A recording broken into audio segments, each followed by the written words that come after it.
What's up everybody, my name is Roop Thomas and you're watching Furtados TV. So as you guys know, I handle artist relations in Furtados, and today I'm just so excited to have the very amazing and very talented musician Adil Manuel. Thanks Roop, thanks for having me. Thank you Furtados, thank you Vox. We're here to shoot a video for all you guys, all the viewers. We're going to talk about the Vox amp, and Adil now endorses Vox amps India, and we're very excited to get down and dirty with all the details. Take it away Adil. So firstly, thank you for coming and being a part of this video. When was the first time you started playing the guitar? When did it all start? Wow. So, I actually wanted to be a drummer in school. This was like around class 8, but I was given a guitar instead. So cut a long story short. And before that, I was like an air guitar player. There was lots of rock music playing at home, lots of Zeppelin and Uriah Heep, Wishbone Ash, Doors, playing at home. So, come from a rock and roll family. Nice. It's There's nice at that age when you get exposed to stuff like that, and you start air guitaring. It was flying, man. Peter Frampton, Right. So, yes, and the Talk Box Connect, vocoder, all that stuff. So, yeah. So the guitar did fascinate you. I mean, you wanted to be a drummer, but then okay, guitar is here now. That's another story, like why and how, but that's for the next episode. All right. You guys just stay tuned.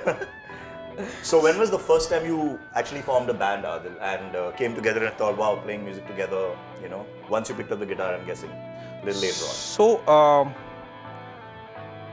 my first band offer was when I was in, I think, class 9. Okay. Around that time I was in Lucknow.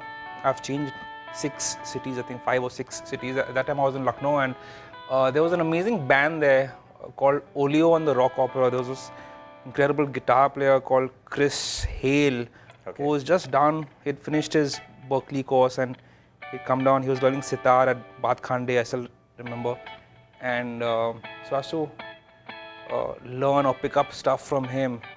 And there was another college band around that time that offered me like the guitar player's spot. So like the first serious offer came when I was in class 8 or 9, and then also then like was my first experiment with a trio setup. So it was Chris on bass and vocals. I was playing guitar, and there was a drummer. I keep forgetting his name. I think he was a Nigerian guy, and we were covering King's X because Chris was completely into that whole prog thing, so he hipped me to that sound, Rush and King's X and Yes. So that really changed like the way I thought about it and how you started writing probably. Yeah. That's fantastic, because I know very well Adil. I know you because when we were all part of the so-called indie scene that we've always mentioned a couple of times, we knew about this duo that you had formed. Yes.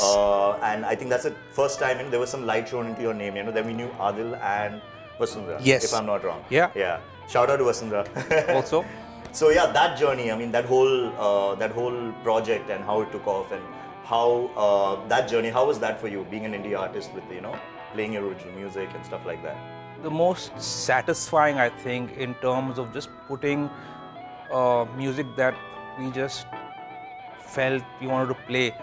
So when we connected and formed the band, it was like our musical fantasies took flight, and we actually took it not only to stage, but we did 2 albums, and we also toured internationally. Fantastic. Which is like a cut, whatever, listening to like when I first actually encountered a Vox. So yeah, he's already brought into the whole idea why we're here, and Adil's experience with Vox was amazing, like right there on the tour. And so tell us about this amp, Adil. So for me, convenience and comfort matters a lot. I think the older I get, the more I want things to be a little more easier. Like no shortcuts, but thing is, if anyone's handled like a big amp, they know that if you don't have a roadie or a techie to carry it, especially if your building doesn't have a lift or something like that, it is musician problems again. Hashtag. So this actually, you know what, a 15-watt amp is great. I mean, this can what get is this really. One called again? This is the AC15 C1 Bronco White. So it's a custom shop. Yes. It's a I love this amp. It's great for recording. It's great for club gigs. I've even done like a big stage gig because this can get really loud and it can get gnarly. Don't be fooled by the 15 watt people. We will get Yeah. into that a little later. I mean, one of the things that I'd like to talk about is how versatile AC15s and AC30s actually are. For years they've been misunderstood, but once you start to understand how they work and how you can just tweak things, it's really intuitive. I won't get into like too much technicalities. I'll just tell you all this. Just twiddle around and there's a tone for everyone. I find your sound. That's nice. It's a great jazz tone. There's a great pop funk kind of tone. You can get even metal tones from here. Wow, like all the metalheads out there. Right. I've heard that sometimes it's a very misunderstood amp. Maybe it is. I don't know whether the Vox is good for metal rather than what we've seen. We have like lighter music, maybe pop music, or maybe like old school rock and roll and stuff like that, where people use Vox. The Beatles were very famous because there was Vox. But then that's a misconception. I mean, that's what you're trying to tell us, and especially for all the viewers out there to know that how versatile the amp is. You can play very heavy music as well. And you can, man. Demonstrate it in a bit. That'd be great. Yeah, these amps, man. I'm not really hard selling it, but I'm a huge fan of Vox amps, AC15s and 30s. That's that's what I'm talking about. So yeah. Amazing. So Adil, you play some stuff and show us some of those cool things that you do with the amp and why you like it. You earlier said there's something about you can even play heavier music with it. Yeah, maybe you could like show us how you can do that, so that our viewers also can understand how you can learn to tweak a tone, Sure. Yeah? All right.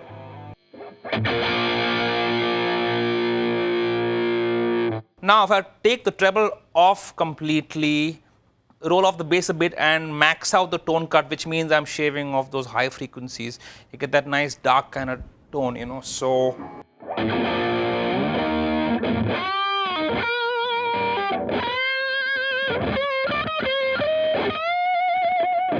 that kind of vibe, you can do some more stuff with it.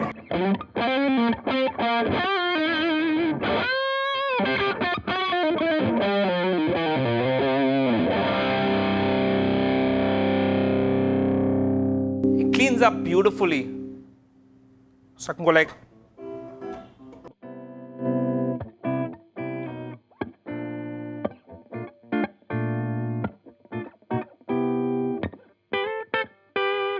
So on and so forth. So yeah, you could just about do anything with this amp, if I just dial the volume back to like 2 or 3 on the top boost, and just get the tone cut in the middle, get the verb up and some tremolo,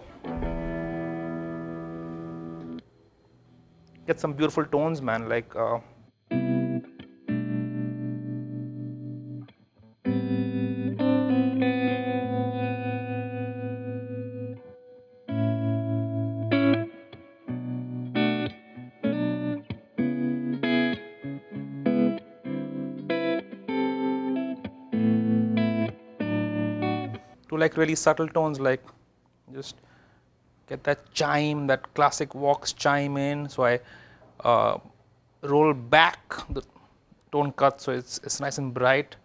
Take up the master a bit, get that nice trippy.